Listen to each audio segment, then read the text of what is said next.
Alright, since the instructions on this thing are really vague, I'm going to kind of go through some things for you guys. Maybe if you watch this, you'll not have to do it twice like I did a couple things. One of the things they don't show in the instructions is this is a different distance between here and there, okay, than down here. So the one that fits is this one. If yours is hanging over the edge and you go to put it on about that far, you got it upside down. I want to fix that.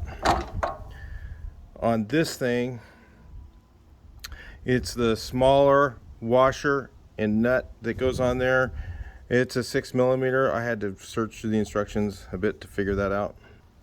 Make sure the side with the handle has the casters on it. I've seen people, and even in the store, put them together backwards where they have the handle on the opposite side. So I'm putting my handle on this side, so this side has my casters so that you can pull it properly. There's another weird thing on this. I'll show you. These holes here, you can put this on backwards. So apparently this is the way it goes because it lines up with these holes here. And then there should be some slotted holes in the bottom for here. Let's take a look. Actually, it rests on this edge right here. It rests right here. We'll put it together in just a second here. It rests right here. So you have to have this right. These three holes have to be the same way as in here. Let's get this to look. Okay, there's three holes here. And this side is the opposite of that. So you gotta be a little observant. Alright, so when you put it on, these little tabs will be right here and here. So that's how that thing centers in there. And then these ones go on there. This one here, the strut, I believe goes on the inside. Because if it's on here, it'll hit your screwdriver handles. Keep that in mind. So it should go on the inside like that. It can be done either way, but I think on the inside would make your tools or make your tools. If you're gonna put screwdrivers here or a pry bar or whatever, the handle will fit. I don't know what's gonna fit in there, but I also think extensions going in here would be cool, like small extensions going in there. Might even drill a smaller one for my long 1/4" drive extension. Another thing not very well explained again was these things are supposed to be, I'm taking it back apart, supposed to be these 4 locking. Had to kind of figure this out later. So I don't want those 4 locking ones. I didn't notice they were there until the very end. Part the glass screws on, so these ones are locking. Lock nuts, look. So there's 4 of these, and then there's a whole bunch of these. Shoulder, these also lock too, but these are actually nylocks. Another thing to be really observant about, if you notice, there's 2 of these that are just slightly longer. Those are for the handle. So yeah, it said it somewhere in there, but anyway. They do work without it. You know, you can use the other ones and it works fine. It's on there good. So it was also awful nice of them. They gave me a few extra screws, so if you're wondering what those are, they just gave you a few extras. Well, just in case your instructions were missing, let's see if these are readable. Maybe you can. Let me get you up close. You can kind of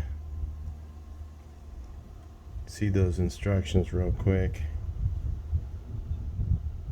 Pause it anytime you want. And where I figured out the bolts thing, because it says nut 4, you know, it says nut 4, it doesn't really say. So back here it says the sizes of them when you look at this diagram here. So anyway, hope that helps you. Might make it easier if you watch this video before you did it.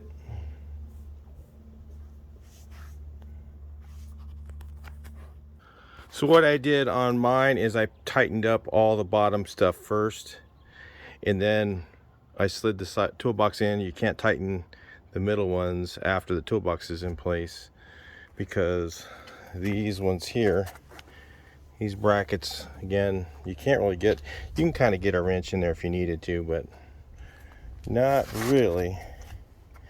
So anyway, what do I think of it? I think it's actually a pretty nice toolbox for the money. I mean, they have one for about 50 bucks more that's got bigger wheels. I think it has an extra drawer. This was, and it was just slightly larger. If you look, I'm really close. The other one's just a little bit larger than this one, a little bit wider. So this one is perfect for what I'm going to do because it's smaller, and I wish it had the better wheels on it, but it was, again, plus they had a deal on it right now.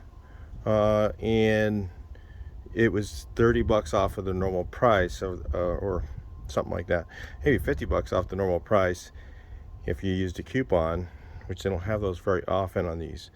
So anyway, and then while I was there, I signed up for the membership, you know, for the year, and you don't have to use coupons with that. You just go in, and whatever the coupon price is, if you have the membership, apparently the new deal is you get the coupon price. So all you do is give them your phone number. You don't have to scan that thing. I asked her, do I have to do that? She goes, no, it already knows. As soon as you put your phone number in, it gives you the different price. Very cool, worth the 30 bucks. In fact, when I bought this grease gun right here, the Bauer grease gun, they had a $20 off on that I didn't know about. So basically I got the membership for $10. So figure that out. Anyway, pretty nice toolbox, really. I don't think it's bad for the money. I think it's a pretty good deal. Talk to you in the next video. Please like, share, and subscribe, and hopefully it helps you get that thing assembled.